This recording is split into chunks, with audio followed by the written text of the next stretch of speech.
Olá, boa noite pessoal. Como é que vocês estão? Tudo bem? Boa noite, professor. Tudo bem, e você? Boa noite, tudo ótimo. Vamos lá para a nossa aulinha de estradas aí? Então, o que a gente vai falar hoje, né? Hoje a gente vai falar de curvas horizontais, então a gente vai começar a entender os processos, começar a fazer atividades, exercícios, né, envolvendo cálculos, para a gente entender aí como que é feita, né? A gente vai trabalhar de forma separada, né? Primeiramente os elementos geométricos e depois a gente vai fazer a unificação deles. Então a ideia agora é entender todos esses, né, esses elementos que a gente chegou a comentar nas aulas anteriores e de forma específica agora relatar um de cada aí, formando, né, as situações e tudo mais. E um dos mais interessantes aí de serem discutidos, serem feitos, são as curvas horizontais, que é o nosso tema da nossa aula de hoje, que vai ser também continuação na aula de amanhã, tá? Então, vou iniciar compartilhando uma tela do Paint, onde eu vou dar uma visão geral, tá? Aí depois eu entro na parte do PowerPoint, onde a gente dá todas essas definições. Então, primeiro eu vou traçar uma introdução com relação a esse desenvolvimento para vocês aí, tá bom? Então, deixa eu compartilhar aqui. Nosso título aqui, esse aqui. Então,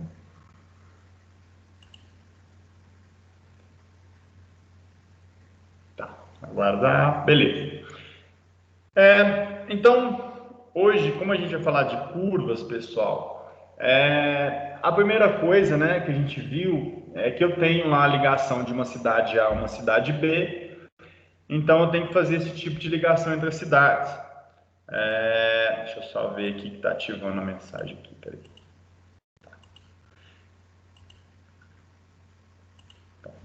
Então, eu tenho que fazer, vamos supor, né, que eu tenho que fazer a ligação de uma cidade A com uma cidade B. Deixa eu colocar aqui, né, fazer o desenho. Onde eu tenho uma cidade A aqui e eu tenho uma cidade B, vamos colocar mais ou menos aqui. Então, aqui é a minha cidade A, aqui é a minha cidade B, e eu tenho que fazer a ligação através de, né, aerofotogrametria. Eu vou tentar identificar um caminho aproximado aí para poder estar desenvolvendo a minha estrada. E eu posso ter algum caminho, faz de conta que tem uma cidade C aqui, ó, onde eu quero que a minha estrada passe próximo também. Então eu teria que atender o A, C e B. Como que é feito então na prática o meu projeto? Faz de conta que eu estou mexendo na parte de topografia inicial lá, aquele estudo preliminar, aí ele vai estar me desenvolvendo ali a minha estrada. Então faz isso, dependendo ela faz isso, aí ela vai fazer isso, dependendo e fecha ela aqui, por exemplo.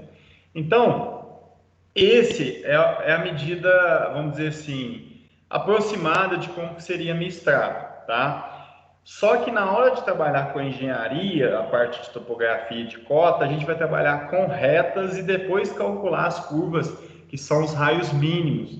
Então, essa é uma geometria aproximada da minha estrada, mas na hora que eu trabalho mesmo com a parte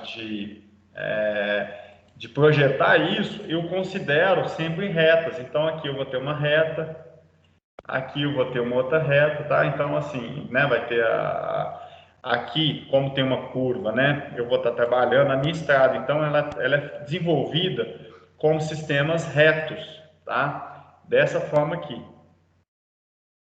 E aqui eu tenho uma final aqui, só para poder estar representando. Então, dessa forma que a gente inicia o estudo, né, da nossa estrada. Então, a gente teria uma geometria aproximada. Dessa geometria aproximada, eu vou gerar tangentes, né, que são essas linhas que tangenciam a curva e liga, né, e vai unificar uma com a outra. E Com isso eu vou gerando todas essas tangentes. Então, a primeira coisa, depois que eu tiver o levantamento, é fazer essas linhas retas aí, para depois calcular todas as curvas. Por quê? Existe metodologia para o tamanho da curva, para o raio da curva, por causa da questão de segurança. Então depende ali, a gente vai ver uma tabelinha, né, nos slides, onde a tabelinha informa qual que é o raio mínimo, para poder, né, uma curva ter uma segurança de acordo com a classe. Então, essa curva ela vai ser influenciada principalmente por causa da classe da velocidade diretriz dela. Então, se eu tiver uma velocidade de diretriz com uma classe 1, classe 2, classe especial, eu vou ter que verificar e eu vou ter que trabalhar com raio, né, para poder atender a demanda dessa diretriz. Lembrando que quanto maior for o raio, né, esse raio normalmente é esse cara aqui assim, então quanto for maior, eu vou suavizar minha curva, obviamente. Só que o custo dessa obra ela fica muito maior. Então, como que seria aqui de forma mais direta aqui? Eu tenho a minha curva, deixa eu pegar aqui. A minha curva então seria alguma coisa assim, ó, né, pessoal? Teria que suavizar ela por aqui. Vou pegar uma outra cor. Deixa eu pegar aqui um pincel, uma cor vermelha. Então, por exemplo, a minha estrada seria aqui, ó. Então ela é reta, depois ela vai fazer essa curva aqui. Então, aqui eu tenho meu raio, né, relacionado à minha curva. Então, eu posso ter uma curva assim, ou então posso suavizar ela mais assim. Só que olha só, quanto maior for esse raio, mais eu vou estar deslocando o meu esboço inicial. Então, por isso que eu tenho que trabalhar na engenharia com essa medida, vamos dizer assim, econômica e ambiental. Por quê? Se eu aumentar o raio, eu vou melhorar a qualidade, né, o conforto da pessoa que está fazendo aquela curva. Então, estou reduzindo, ela está quase virando uma reta quando eu vou aumentando o raio. Só que eu estou saindo muito do meu ponto de referência. Então, sempre que eu for trabalhar com esse tipo, eu vou ter que avaliar o que a norma me pede, o raio, e tentar não fugir muito do traçado que foi desenvolvido ali pela aerofotogrametria, por exemplo, porque ela já foi verificada com o objetivo de tentar pegar o melhor caminho, aonde eu não tenho um relevo muito ruim, aonde não tem uma geologia, né, que possa trazer algum prejuízo, dependendo de ter uma casa e tudo mais. Imagina, a estrada, a aerofotogrametria me falou que seria mais ou menos isso aqui. Aí eu vou lá, faço um raio e a minha estrada vai passar aqui. Então, dependendo aqui, já tem uma casa. Então, eu já estou mudando totalmente o meu estudo preliminar. Então, não adiantaria eu ter esse estudo preliminar. Então, por isso que eu tenho que avaliar esses casos. Normalmente, essa curva, então, ela vai tentar trabalhar com o traçado inicial, respeitando os parâmetros técnicos, né, das normas. A gente utiliza muito a AASHTO, né, que é a norma americana, que é uma referência aí para nossos projetos relacionados à parte de estradas. Então, nisso, né, na topografia original, eu trabalho com retas e a gente trabalha com estaqueamentos. Então, a estaca, na topografia de estradas, ela corresponde a 20 metros. Cheguei a falar com vocês sobre isso aqui. Então, a cada 20 metros aqui, ó, eu tenho uma estaca 1, estaca 2, estaca 3. Aí, por exemplo, aonde inicia a minha curva, eu vou ter a minha estaca da minha curva, depois eu vou continuar com as estacas aqui na minha reta, né? Aqui a gente chama de PC, é onde que é o início da nossa curva, tá? Eu tenho o PI, tá? Relacionado à interseção aqui, o I. E, por fim, eu vou ter o PT, que é o ponto de tangente. Deixa eu colocar ele mais ou menos aqui, que é o final da minha reta.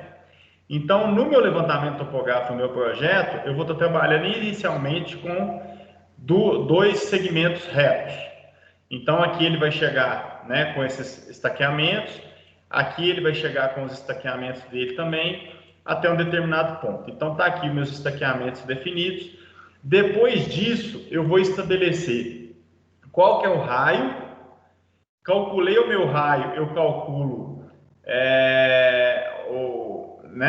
com relação ao tamanho da minha curva aqui, e vou ter vários parâmetros geométricos para poder estar trabalhando com esse desenho aí. Então, na vida, né, nos projetos, é dessa forma que a gente está desenvolvendo. Então, a gente vai ter os segmentos retos, calculo essas cotas iniciais, depois eu vou fazer, essas cotas aqui, essas estacas, elas vão ser depois recalculadas para o meu alinhamento curvo. Então, inicialmente eu tinha um projeto inicial que era isso, ele vai recalcular de acordo com o raio que eu informar no software, por exemplo. O software vai gerar, né, essa linha em curva, e nessa linha em curva, onde que estavam minhas estacas aqui, ela vai começar a passar aqui. Agora eu vou ter as estacas relacionadas. Então, por exemplo, se eu tenho uma estaca lá de estaca 20,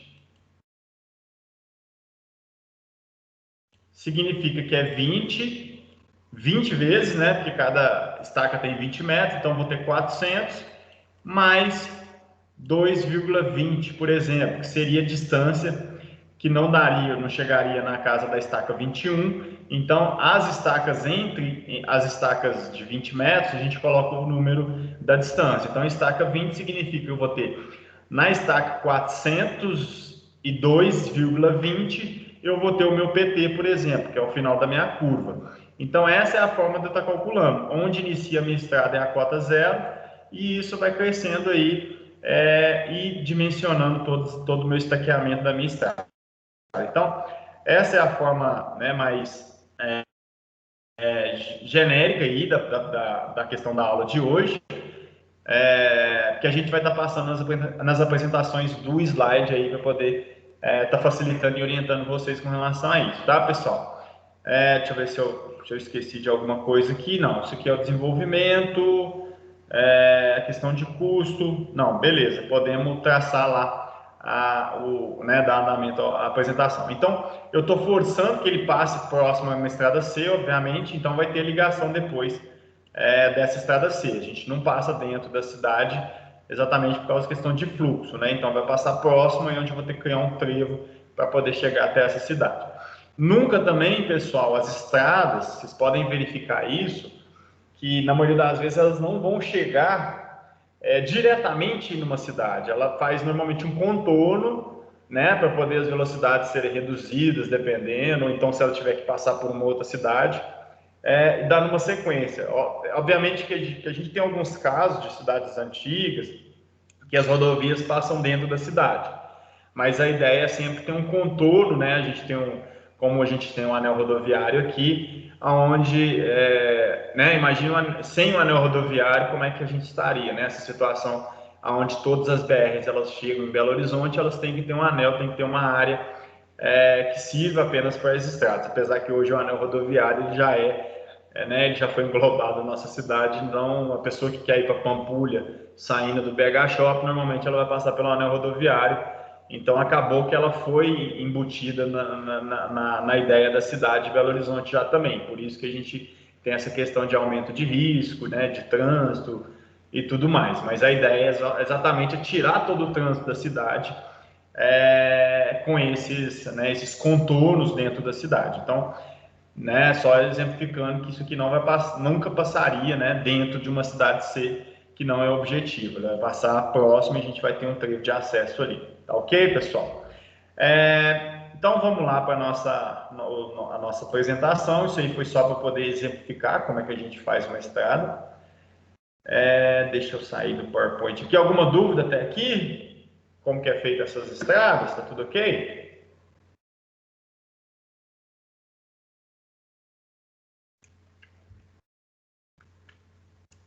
Tá beleza?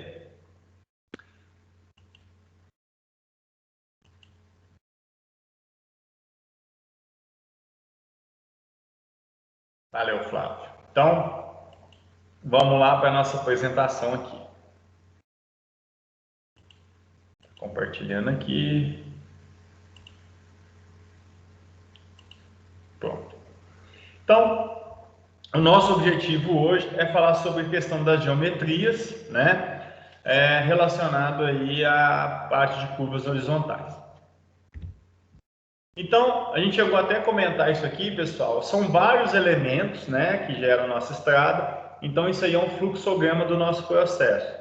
A geometria, então, de uma estrada é definida pelo traçado do eixo em planta e pelos perfis aí, longitudinal e transversal. Então, normalmente um projeto de estrada vai dar um monte de prancha, né, um monte de desenho, onde eu vou ter ali o meu eixo longitudinal e todos os perfis transversais aí representando cada corte, cada volume de corte, cada seção tipo aí, um a um.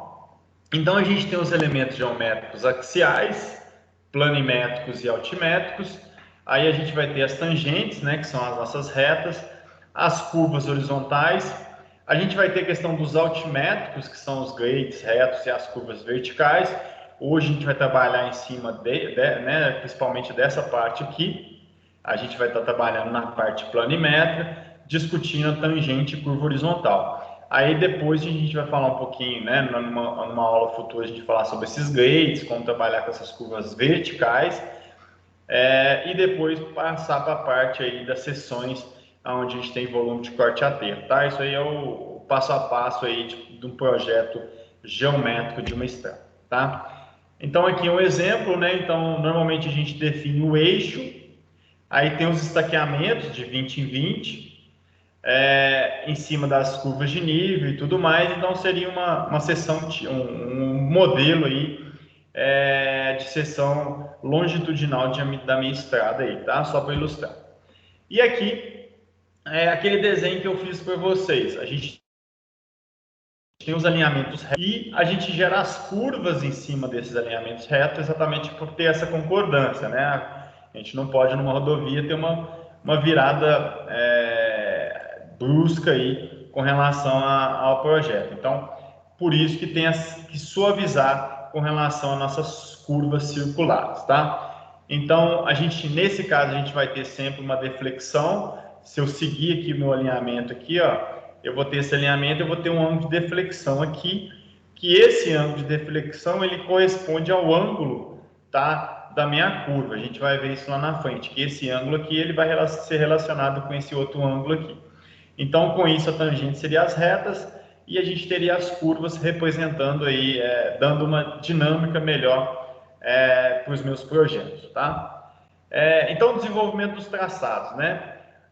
O que a gente tem que tomar cuidado, a gente tem que verificar. No lançamento desses traçados para as rodovias, estes devem ser considerados como entidades tridimensionais contínuas, com mudanças de direção fluentes e gradativas. Então, depois eu vou mostrar para vocês alguns modelos, alguns erros, né? Lá na frente da disciplina a gente vai mostrar algumas falhas de projeto de estradas, aonde coloca a pessoa em risco, né? Onde que a segurança ela é colocada em xeque por causa de algumas falhas até gravíssimas com relação à execução.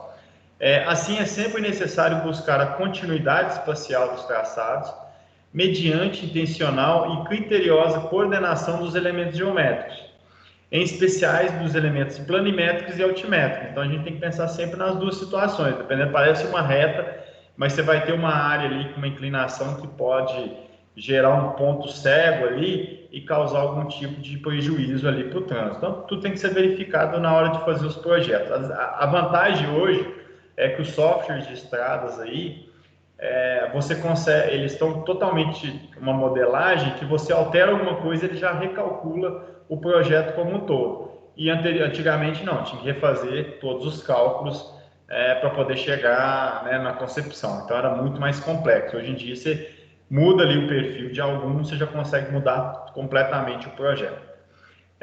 Aí visando ao adequado controle das condições, dinâmica e traçado que implicará aí aos usuários, tá? Então, só uma tabelinha, um modelo de como é a estrada. Então a gente tem a questão aí da tangente, né, onde tem um trecho reto. Então, inclinação aí longitudinal única, né, onde realmente está plano, essa é a vista, né, de quem está dirigindo. A gente pode ter a questão da curva, então isso aqui tudo relacionado em perfil, então né, o terreno está subindo, eu tenho uma espécie de aclive aqui, então tem que ser verificado. Eu tenho uma situação dessa curva aqui, onde eu vou ter algum ponto aqui sem visibilidade, então tem que verificar inclusive pontos de ultrapassagem e tudo mais.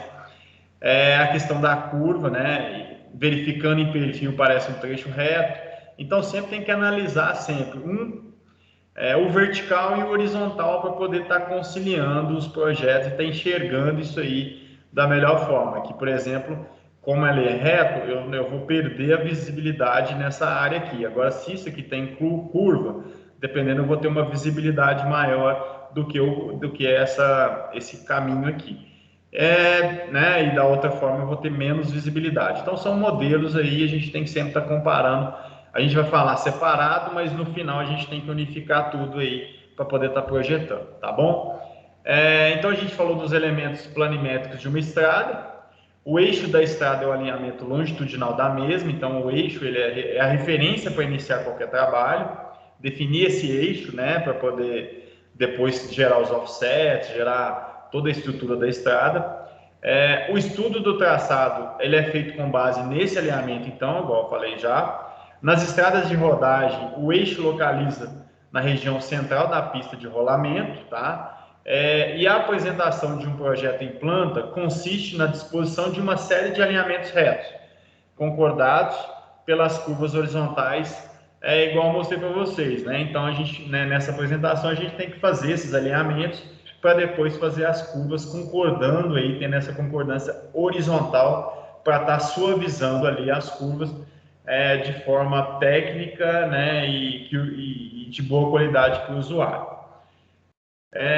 Então, os alinhamentos retos são os trechos retos, né, situados entre as curvas. Então, tá aqui a situação onde a gente extrapola só para mostrar como é que seria esse desenho, essas tangentes, igual eu mostrei no desenho anterior. E por serem tangentes a essas mesmas curvas, são denominadas tangentes. Então, essas linhas são chamadas tangentes exatamente por causa dessa situação.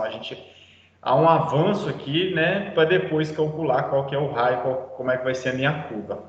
Esses alinhamentos, então, são chamados de tangentes externas nessa situação aqui, porque eles estão tangenciando e fugindo, né, da minha curva ali que vai ser elaborada. Onde eu vou ter aqui o meu PI e o meu PC, onde eu vou ter o meu PT e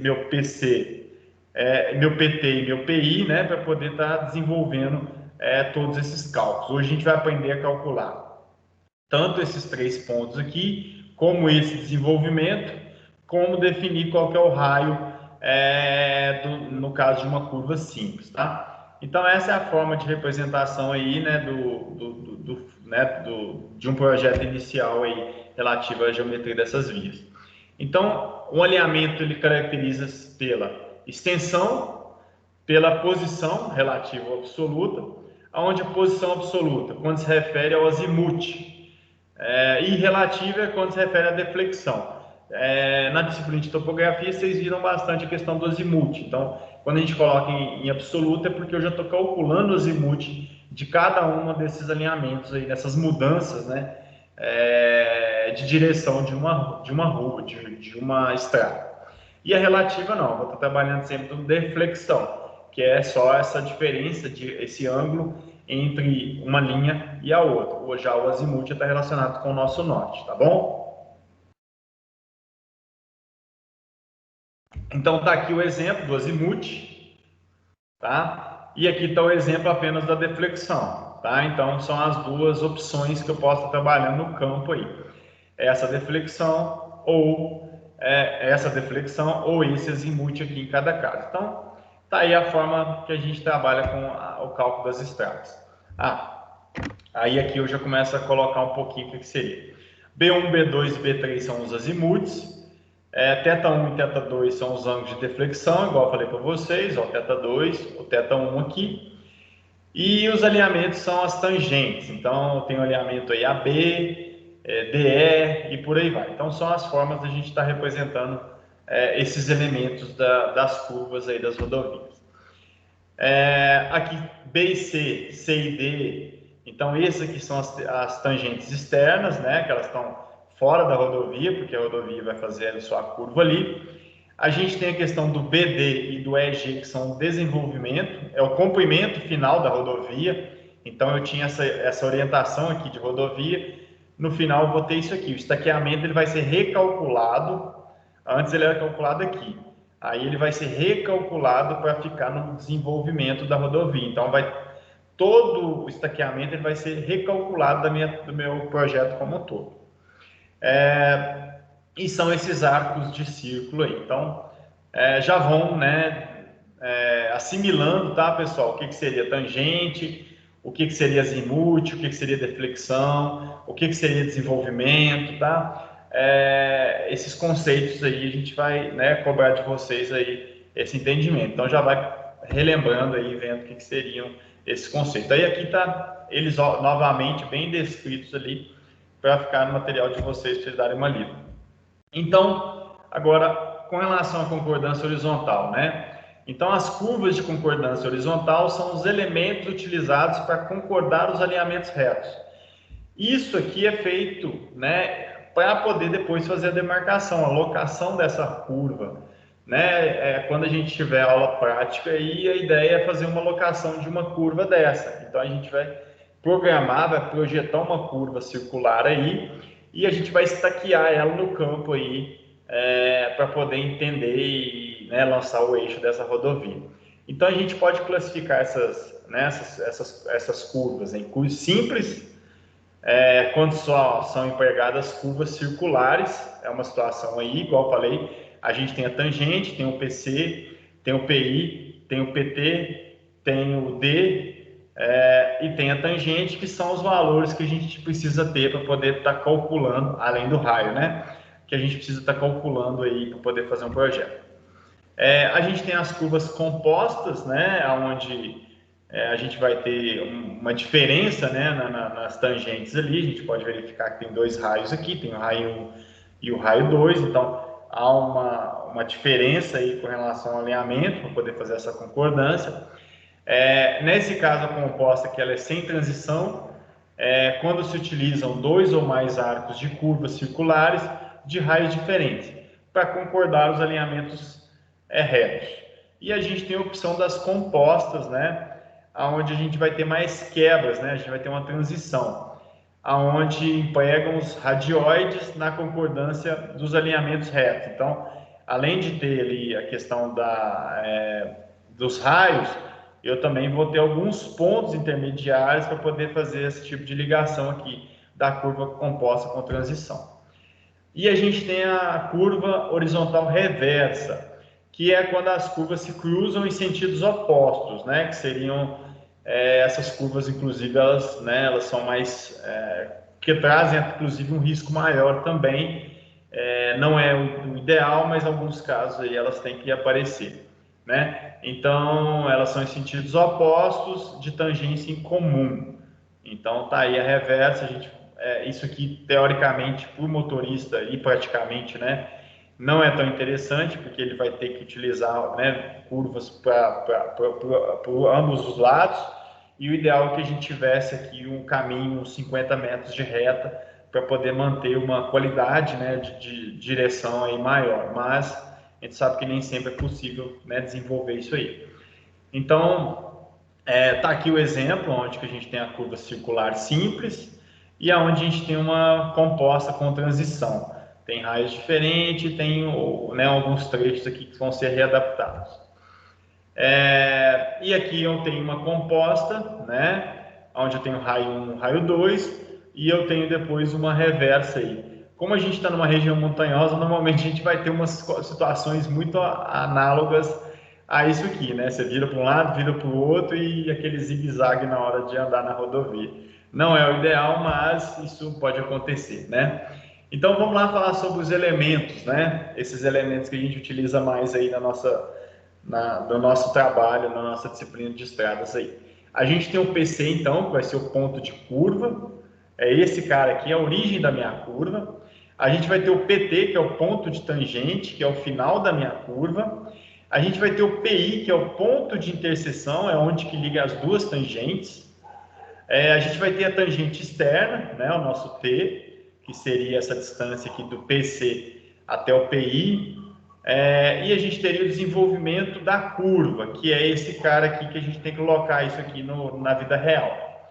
E a gente teria o ângulo, né, com relação ao ângulo de deflexão e o ângulo central da curva, né, que seria esse ângulo central aqui, que ele, né, corresponde ao mesmo ângulo relacionado a esse cara aqui, tá bom? Então, interessante essa parte aí de conhecer todas as metodologias. A gente vai mostrar aqui o G, o que seria esse G aqui. Deixa eu ver, acho que no próximo slide já tem, já. Então, a gente tem o R, que é o raio da curva circular, então, esse raio aqui.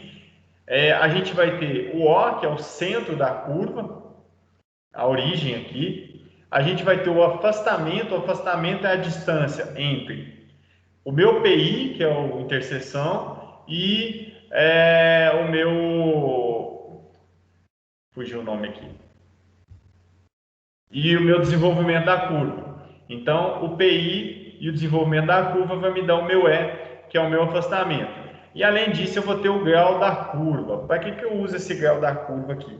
Esse grau da curva ele é muito utilizado para definir os estaqueamentos. Então, se eu trabalho com estaqueamento de 20 metros, o grau da curva vai corresponder ao tamanho onde vai dar o meu 20 metros da minha curva. Então, esse G aqui, por exemplo, se ele for o grau da curva de 20 metros, significa que do A até o B, eu tenho 20 metros nesse arco aí, tá bom? Eu tenho o meu Czinho, que é a minha corda, que seria essa linha reta aqui, e eu tenho a deflexão, que seria meu Dzinho aqui com relação à minha tangente, seria a distância do C até a minha tangente aqui. Então, são essas as relações, a gente pode verificar que isso aqui vai formar vários triângulos. Isso aqui veio da geometria descritiva, então a forma de estar calculando. Eu preciso calcular esses elementos para poder depois fazer a alocação deles, representar eles no projeto e representar eles na vida real. Por isso que eu preciso desses elementos detalhados aí. Então tá aí o exemplo, né? Que são triângulos retângulos. Eu consigo gerar um triângulo retângulo aqui na hora que eu pego o T, na hora que eu pego o raio e na hora que eu ligo, né, o raio com o meu Ezinho, né, com o meu Ezão aqui, eu vou ter um triângulo retângulo. Com isso eu consigo estar calculando aí parte do meu sistema. Eu consigo calcular o T, porque eu vou ter o R, se eu tiver o E e se eu tiver esse R aqui novamente, eu consigo então estar calculando. Então, nesse triângulo a gente vai o T, né, a gente vai calcular o T utilizando R vezes tangente de AC sobre 2. Por que AC sobre 2? AC seria esse ângulo aqui, eu estou pegando apenas a metade dele, então, viram pessoal, estou trabalhando com triângulo retângulo, então tem seno, cosseno, tangente, então essa fórmula aqui ela veio da orientação lá com relação à tangente, então eu peguei a tangente do ângulo, T sobre R, onde eu tenho cateto aqui, no caso eu estou querendo calcular em cima desse ângulo aqui, né? Então eu tenho o cateto oposto e tenho o cateto adjacente aqui. Então com isso eu consigo isolar e achar o valor do meu T, tá?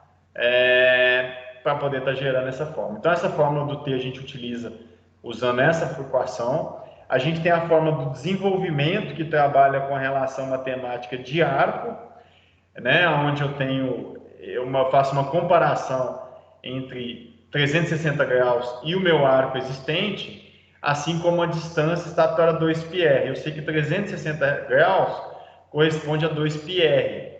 E eu sei que o meu AC ele corresponde a D. Ou seja, isso aqui, ó, esse ângulo corresponde a essa distância, assim como 360 desse cara corresponde ao ângulo a 2πr, que é fazer a comparação entre uma esfera completa e apenas um pedaço dela. Era como se eu estivesse fazendo uma regra de 3 de uma esfera. Eu tenho a esfera completa, vale x.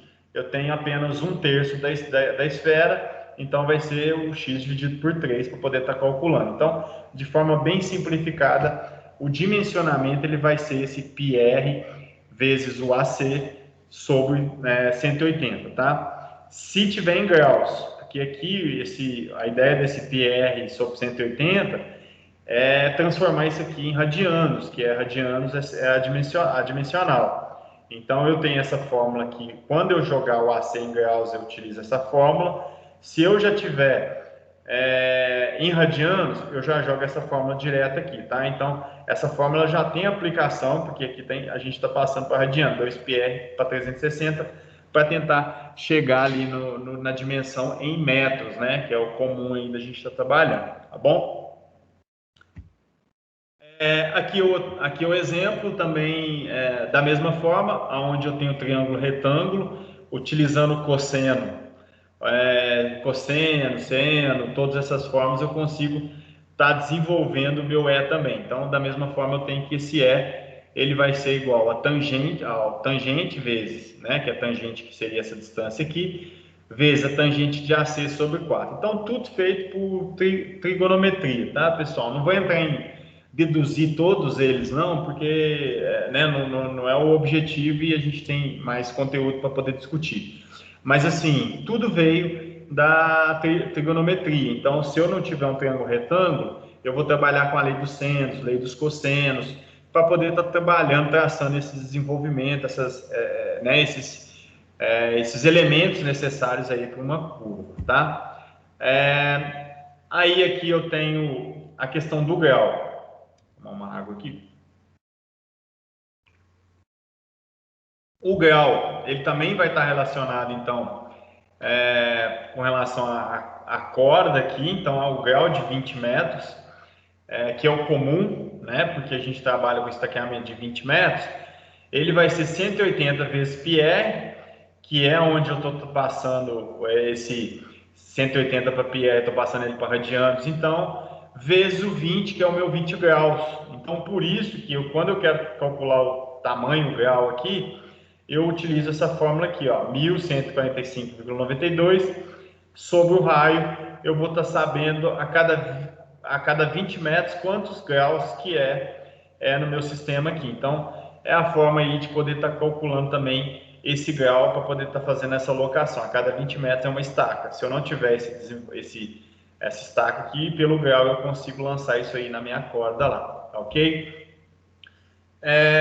Aí aqui a gente calcula a questão da deflexão por metro, também é a opção, e a forma de calcular a deflexão. Então a gente vai calculando todos os sisteminhas, dá para calcular todas essas medidas aqui. Eu vou ter o raio, vou ter o PC, vou ter o PI, e com isso eu vou calculando os demais elementos aqui. Aí a gente vai fazer um exercício depois para poder, né, assimilar melhor esses cálculos, esse desenvolvimento aí da atividade, né, do conteúdo. Então tá aqui o exemplo novamente, onde eu consigo trabalhar aqui com vários triângulos que viram uma pipa, né? Onde eu tenho uma série de relações entre triângulos retângulos aí, tá? Aí aqui eu deixei para vocês todos os nomes, as nomenclaturas aí usuais, né? Desse meu sisteminha aqui, então a gente já chegou a comentar um por um, não vou entrar em detalhe aqui. E os raios mínimos, né, segundo aí o Departamento Nacional de Estrada de Rodagem. Então, o raio mínimo para uma classe especial, por exemplo, numa região plana, vai ser 430 metros. Então, esse raio ele vai variando de acordo com a classe. A classe é aquilo que a gente já mostrou, acho que foi na primeira ou segunda aula. Depende do fluxo, da necessidade, né, da quantidade, da velocidade do fluxo, da quantidade de veículos, né? Se você quer ter uma via expressa e tudo mais, você vai ter que ter um desenvolvimento aí, os seus raios vão ter que ser maiores para poder, né, facilitar o trânsito ali e melhorar a qualidade, né, de quem está fazendo aquele percurso. Então aqui está a tabelinha, não é? A tabelinha utilizada aí para poder calcular esses raios mínimos. A gente não tem, então, uma tabela para falar o raio máximo, mas é aquilo que eu falei para vocês, né? A partir do momento que a gente vai aumentando muito o raio, o custo vai ficar muito maior, porque eu vou ter uma movimentação de terra muito maior, eu vou ter, né, é muito mais caro você fazer uma estrada em curva do que em reta, né, obviamente. Então, tem todo o trabalho econômico aí na hora de desenvolver esse projeto. tá? Então tá aqui um exemplo do grau, né, onde que eu tenho estaqueamento de 20 metros. Então eu tenho esse ângulo aqui, eu vou marcando as estacas. Então tá aqui, se aqui chegou, por exemplo, na estaca de PC de 20, aí aqui vai ser estaca 21, estaca 22, estaca 23, estaca 24 e assim vai embora, beleza? Aqui são algumas equações, projeto e implantação de uma curva horizontal simples, revendo algumas equações que a gente colocou ali. A gente tem a questão das tangentes externas, a gente tem a questão do afastamento, tem a questão da flecha e tem a questão do desenvolvimento, tá? Deixa eu compartilhar agora o PDF, o JPEG de novo. Alguma dúvida até aqui, pessoal? Acho que quando fizer o exercício, acho que isso começa a clarear um pouquinho mais, né? Acho que o Davidson fez uma pergunta aqui. O que quer dizer, professor, o que dizer da 381 BH Vitória? Existem curvas perigosas e outras situações que comprometem a segurança dos usuários.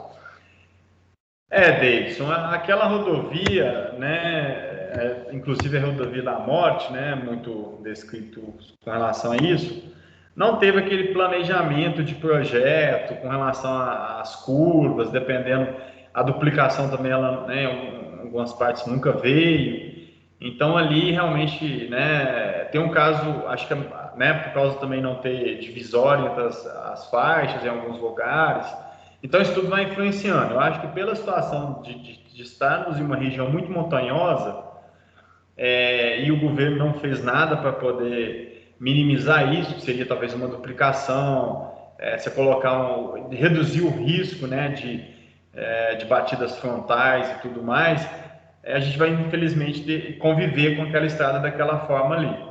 Então, já era um caminho, né? Então não foi feito aquele mega projeto, não veio uma estrada do zero, não tinha, né? Ela deve ser bem anterior à parte de fotogrametria das nossas estradas. Então, essa é a dificuldade, né? Mas hoje, o ideal seria fazer realmente uma duplicação e fazer umas correções de curvas ali para poder estar melhorando e minimizando a situação ali, ok? Alguém ia falar alguma coisa, pessoal? Acho que tem um áudio ligado aí.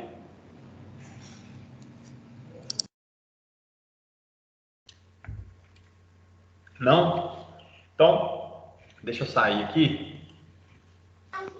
Professor, também tem alguma coisa a ver a 381, a velocidade dos carros de quando ela foi projetada e o volume de tráfego também, né? Com certeza, os carros de hoje em dia eles são muito mais rápidos, né? A gente tem essa situação que antigamente você pegava um Fitin 147, você não passava de 100 km, né, com ele, né, na maioria das vezes. Então, os veículos são muito, né, hoje são mais potentes, inclusive alguns vêm até com trava para a velocidade não chegar ao que a potência, né, o torque deles é até maior, dependendo eles têm eles são feitos, né, para poder ter um limite ali de 180, 200 km por hora. A gente sabe que realmente aumentou o fluxo, ela não foi projetada para isso, ela era uma estrada, provavelmente era um caminho aí que foi feito, então assim, ela não foi, não houve aquele planejamento e também a situação da época dela e de hoje é totalmente complexa. Então é exatamente isso que você falou, o Romerson falou? Isso, Homerson. Homerson. Então é exatamente isso, Homerson. A gente não atualizou a estrada está lá tem muito tempo da mesma forma, não fizemos nenhum tipo de atualização, os veículos aumentaram, o fluxo aumentou, e por isso ela pegou o nome de rodovia da morte, por causa das suas curvas, né, e da velocidade que os veículos, né, entram, né, que chegam naquele local. Exatamente isso aí que você falou, beleza? Beleza, obrigado, professor. Diga, Douglas. E levando em consideração também não só o aumento do fluxo, mas também o aumento dos veículos, né? Porque antigamente as carretas não passavam de 13,5 metros, né? Hoje em dia tem veículos de 30 metros que trafegam na 381. Ótimo, inclusive, Douglas, para poder aumentar a nossa falha com relação à escolha do transporte rodoviário ao invés do ferroviário, né? Então, a partir da década de 50, quando a gente desde o governo JK que esqueceram das ferrovias, a gente aumentou, né, a necessidade de frete por vias rodoviárias. Então, isso influenciou muito a questão do trânsito ali com relação a essas carretas mesmo, porque tipo assim, quando a pessoa chega de fora no Brasil, ela fica assustada, ela fica assim, como assim vocês transportam esse tanto de carga via transporte rodoviário? Isso não é comum, né?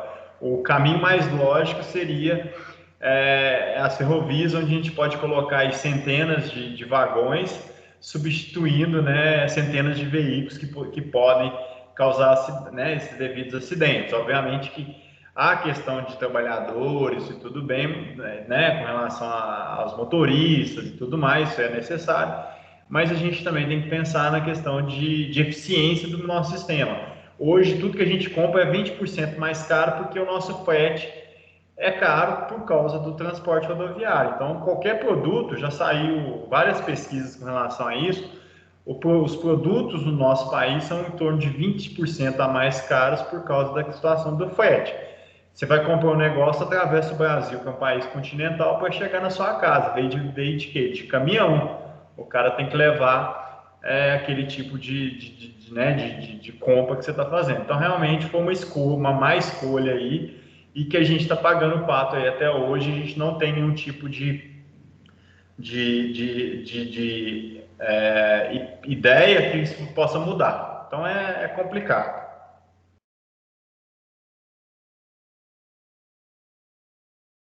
Exatamente, Douglas. Tem, mas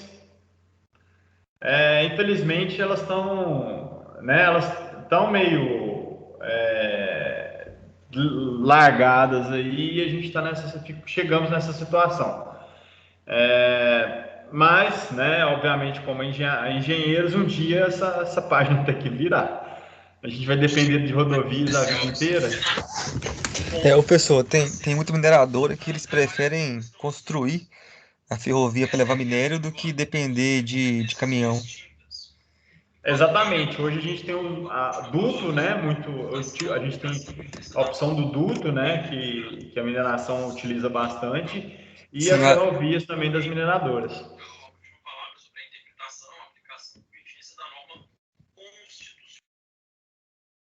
Não é isso? é isso mesmo. É. Algumas têm mineroduto e se eu não me engano, a maior parte delas tem ferrovia. Eles constroem a ferrovia. Entra dentro do custo deles de planejamento. É muito mais barato. Você imagina o minério de ferro todo indo de caminhão, né, até os portos, né? Então, assim, Toneladas de caminhão. não faz sentido. Então, hoje o que tem de transporte ferroviário costuma ser da Vale, né? E o duto também. Então, a questão as nossas linhas de trem, elas estão largadas aí.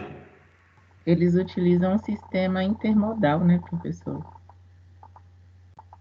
Sim, é muito interessante, porque né, tem a parte de duto, eles utilizam o sistema de ferrovias, eles deram um jeito eles conseguiram realmente resolver o problema deles, onde eles conseguem mandar tudo para o porto lá e desenvolver né, as mercadorias dele. Infelizmente, a gente não andou, né, né, a política nossa não seguiu o mesmo rumo, onde a gente poderia ter transporte de carga e transporte de pessoas também, de forma utilizando as ferrovias, que teríamos aí menos acidentes relacionados a essa parte, né? Os comentários são que tipo, você anda a Europa toda via trem, né? De forma muito rápida, né? O metrô de lá. E você percorre a Europa toda de forma, né, rápida, 1, 2 horas você está em qualquer lugar. E a gente não, a gente quer ir para qualquer lugar, a gente ou vai de avião, ou a gente tem que pegar o carro e andar 1.000, 2.000 quilômetros aí e gastar dias para poder chegar num determinado local. Então, foi uma má escolha, e a gente está há 70 anos pagando o pato dessa má escolha aí, porque reverter isso hoje já está ficando muito difícil, tá? Mas, né, vamos lá, vamos estudando e vamos tentar um dia, né, inverter esse sistema aí como engenheiros aí, tá? A gente sabe que tem muito lobby também, né? Brasil tem lobby de tudo que é jeito. Então, para alguns, né, não ter a ferrovia é interessante. Mas isso tem que virar uma vez, né? Então, alguém ia falar alguma coisa, pessoal? Não, né? Acho que eu estou escutando voz já. Então, vamos representando esse esqueminha aqui. Eu fiz um resumo. A gente vai fazer um resumo do que pode ser, o que é definido pelo próprio traçado, o que é estipulado, o que a gente calcula numa curva circular. Então, tá aqui uma curva circular. Eu vou pegar um texto aqui e vou escrever aqui, então, é definido pelo traçado. Só pegar aqui.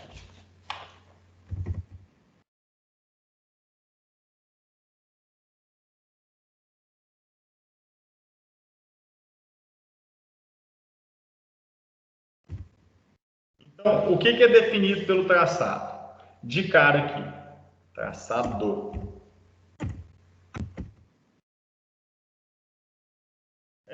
O meu AC, que é esse ângulo da deflexão, ele é definido pelo traçado, não tem como.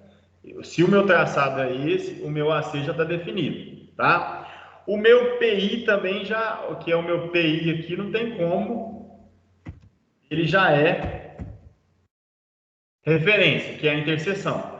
Então, definido pelo traçado, eu só vou ter o AC e o PI no meu desenho aqui. Aonde eu vou ter o ângulo, que é o ângulo entre essa deflexão desse alinhamento, e eu vou ter o ponto PI. Depois disso, o que eu vou ter com relação a estipulado?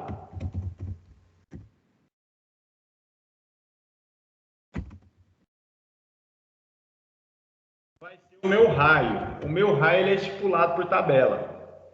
O resto é tudo calculado, pessoal. Então, no levantamento de uma curva aí, dessa curva, eu vou ter definido então o PI e o ângulo, e o restante vai ser o raio, obviamente ele vai ser definido pela norma, e o resto ele vai ser tudo através das formas que a gente vai desenvolver, inclusive hoje aí nas atividades. Então, o que é calculado?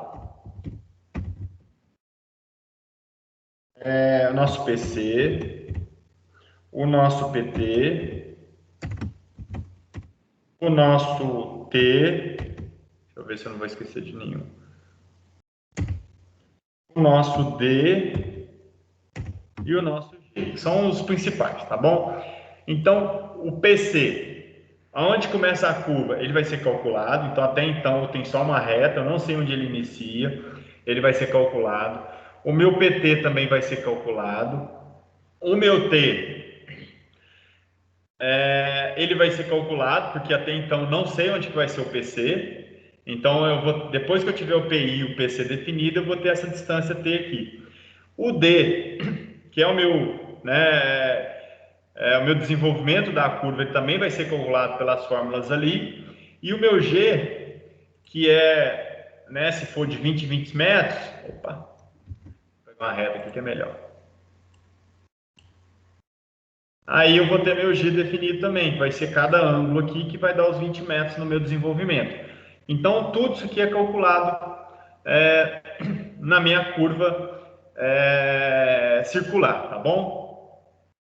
Deixa eu ver aqui se tinha mais alguma coisa para passar para vocês. Não. Então, agora a gente já pode ir para a parte de discutir o exercício e passar só o fechamento do conteúdo aqui. Deixa eu fechar aqui. Fechou. Voltar para o meu PowerPoint.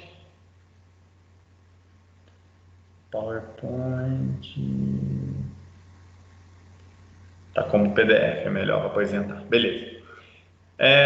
Eu vou deixar esse exercício aqui para falar no final. Vou falar o restante e depois eu passo o exercício como finalizar a aula.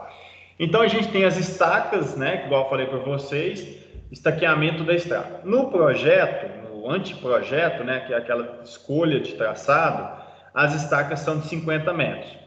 Quando eu entro para fazer topografia mais precisa, a definição, aí sim eu já trabalho com as estacas a cada 20 metros. Eu já vou ter, né, a técnica de trabalhar com essas estacas de 20 metros. Então, como que é a anotação dessas estacas? Normalmente vai ser o A, que é o número inteiro das estacas. Então, estaca 1, estaca 2, estaca 3. E se por acaso eu tiver uma estaca que não tem o número inteiro, eu vou ter o B sendo informado ali. Então, por exemplo, a B, a distância em metros, é uma fração de estaca. Então, está aqui o exemplo: 335,48 metros. Qual que é a estaca dela? Vai ser a estaca 16 vezes 20, né, que vai dar 320, mais 15,48, porque não chegou na minha estaca, não chegou nos 20 metros para chegar na estaca 17. Então, bem simples aí a metodologia que é utilizada na estaca. Então, inclusive, isso aí é marcado assim, e quando você percorre uma rodovia, vocês vão enxergar isso lá: estaca 16, 16 mais 10, 12 mais não sei quanto. Isso é colocado no piquete, né, e na estaca, informando qual que é a estaca dela. Então, na hora de fazer a demarcação, a locação, isso é lançado, isso é colocado ali com tinta, né, nas estacas, para poder representar em qual pedaço que eu estou, para depois desenvolver isso no eixo, para depois desenvolver os offsets e tudo mais. Então, é a terminologia aí. Aí aqui está o exemplo. Professor, de como Diga. Essas estacas são lineares, né? Não é como se fosse uma fundação, uma estaca igual está ali a 20 metros, 20 metros lineares, não 20 metros quadrados. 20 metros lineares. Beleza, obrigado. As estacas, elas vêm do eixo, tá? É referenciada no nosso eixo. Então, o eixo da rodovia, ele vai ter o estaqueamento dela. Aí dela a gente vai ter os offsets, que são, né, os paralelos à rodovia. Mas o eixo da estrada é onde a gente vai estaquear de forma linear. A cada 20 metros eu vou ter uma estaca linear. É isso mesmo, tá bom? Beleza, obrigado. Nada. Aí tá, né, a forma de como que a gente calcula a estaca do PC. Então, depois que eu calculei o T, através daquelas formas que eu mostrei para vocês lá, eu tenho a estaca de IPI já definida no campo. Isso aqui foi porque o estaqueamento inicial ele era por linha reta, então já tinha esse estaqueamento aqui, ó, 20, estaca 5, 6, 7, 8, por aí vai. Chegou nessa estaca PI aqui, eu tenho a estaca, a distância desse cara até a origem, até o início da minha estrada. Então já tinha essa distância aqui, né, como tangente, como reta. Aí eu preciso saber aonde que está o meu PC do meu projeto. Eu calculei o T, utilizando aquelas formas anteriores que eu mostrei para vocês. Se eu tenho T, basta eu pegar a estaca de PI, diminuir o meu T, eu vou chegar no meu PC. Então o PC e o PT, eles são calculados utilizando essas metodologias. Então, eu vou ter que trabalhar com estaca de PI, aí eu vou ter o PC. Então, isso era como se eu fizesse esse estaqueamento, depois eu apago ele e recalculo ele para o desenvolvimento. Então, eu tinha uma estaca em linha reta e depois eu vou pegar a minha primeira estaca em curva e começar a fazer o estaqueamento em curva até chegar na minha estaca reta novamente. Então, essa é a forma de calcular o meu PC. E o meu PT vai ser o meu PC, esse cara aqui, mais o desenvolvimento. Eu vou estar chegando no meu PT. Antes o meu PT era isso aqui, mais isso. Depois ele virou só esse arco aqui. Então, a forma de calcular o meu desenvolvimento, as minhas estacas aí relacionadas a PC e PT também, tá? Para complementar esses cálculos que a gente tem que fazer na hora de estar desenvolvendo os trabalhos aí. E aqui está um exemplo, né, desse estaqueamento em estradas, aonde eu tenho a estaca 35 anterior aqui. Então eu tinha isso aqui, ó, esse aqui, né, vinha reto aqui, esse aqui vinha reto aqui, eu tinha a interseção aqui, o PI aqui. Aí eu tinha essas estacas aqui, então eu tive que fazer a correção do PI para chegar na estaca. Cheguei na estaca PCD, que é 35 mais 7, 35, porque o 35 está aqui. e aqui sobrou apenas uma fração de estaca, que deu 7,35. Com isso eu jogo a minha estaca aqui e depois eu tenho desenvolvimento. Aí o grau lá, cada grau, aquele grau que eu falei, que é esse G aqui, que é 7 graus e 20 minutos, ele vai corresponder, por causa do ar, que vai corresponder a 20 metros. Então tem 20 metros, mais 20 metros, mais 20 metros, então 35, 36, 37, 38, 39, 40, 41. Não chegou na 42, eu estou na 41 mais 12,8 para chegar na minha estaca PT. E por aí vai. Então, essa é a forma de representar e demarcar. Então, se você for numa obra de engenharia de uma estrada e já tiver sido feita estaqueamento, vocês vão achar isso aí. São essas informações que a gente coloca no projeto. Deixa eu beber uma água. Então vai ter lá aonde que inicia a minha curva, aonde que finaliza ela, quais são os meus raios, né?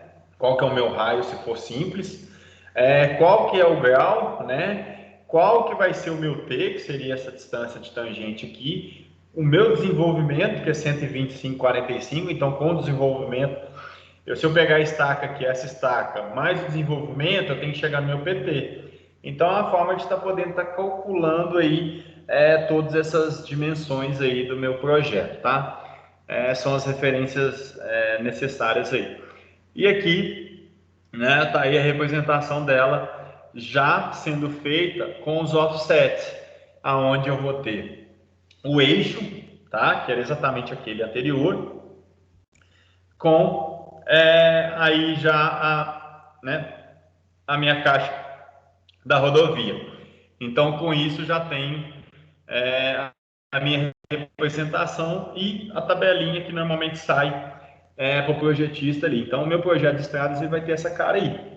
Né? Quando for uma curva, o estaqueamento vai ser representado através disso. Eu vou ter estaca inicial, estaca final, o raio da curva ali e o meu T principalmente ali, para poder estar representando como que funcionaria a minha curva na vida real, ok? Beleza, pessoal? Alguma dúvida até aqui? Professor, a gente vai estudar a parte estrutural da estrada, tipo espessura de asfalto. Pavimento, sim, sim. A gente vai ter algumas aulas relacionadas à pavimentação de estrada, falar de leito, subleito. Obviamente que isso tudo engloba, né, como um todo, engloba até um curso inteiro, né? Mas a gente vai falar um pouco da parte estrutural, sim, a parte de leito, subleito, tipo de pavimentos. Tem uma parte de pavimento, sim, tá beleza?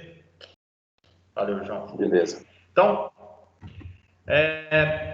Então, pessoal, aí o que eu vou deixar para vocês aí desenvolverem hoje aí, atividade que vocês estarem desenvolvendo.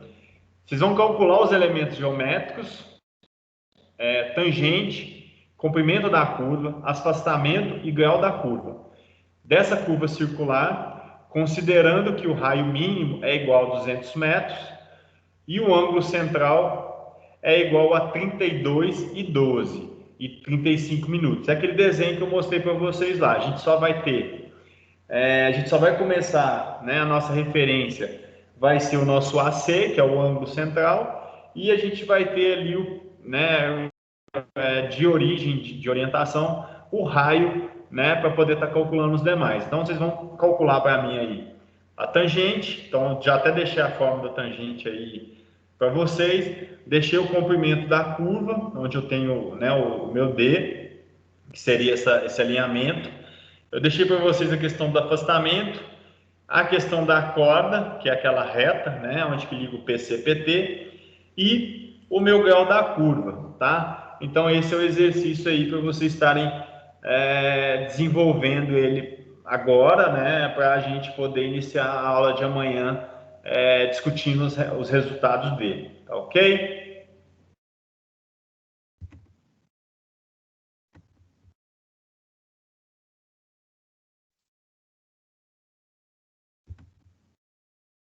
Beleza, pessoal? Aí eu deixo esse exercício para vocês. É um exercício aí que vocês vão demorar uns 20 minutos no máximo, aí, ou 30 minutos, que é o restante da aula. E no início da aula de amanhã, a gente faz o gabarito dele aí para poder estar discutindo. Tá? Então, eu peço aí que, né, se vocês tiverem um tempinho, já façam ele agora, ou refaçam, né, esse tempo de aula que sobrou, para vocês terminarem ele, mas obviamente quem quiser deixar para resolver ele amanhã durante o dia, mas que chegue com ele pronto para o início da nossa aula de amanhã, para a gente poder absorver melhor esses conteúdos, porque é muita informação. Então, se vocês não começarem a desenvolver os exercícios, pode ser que lá na frente dê um bug aí no cérebro por causa da quantidade de informação. Então, façam ali o exercício, já preparando que amanhã tem mais um ou dois exercícios para a gente estar podendo desenvolver também durante a nossa aula, tá? Beleza, pessoal? Combinados assim? Combinado, professor. Então, deixa eu fechar aqui a aula.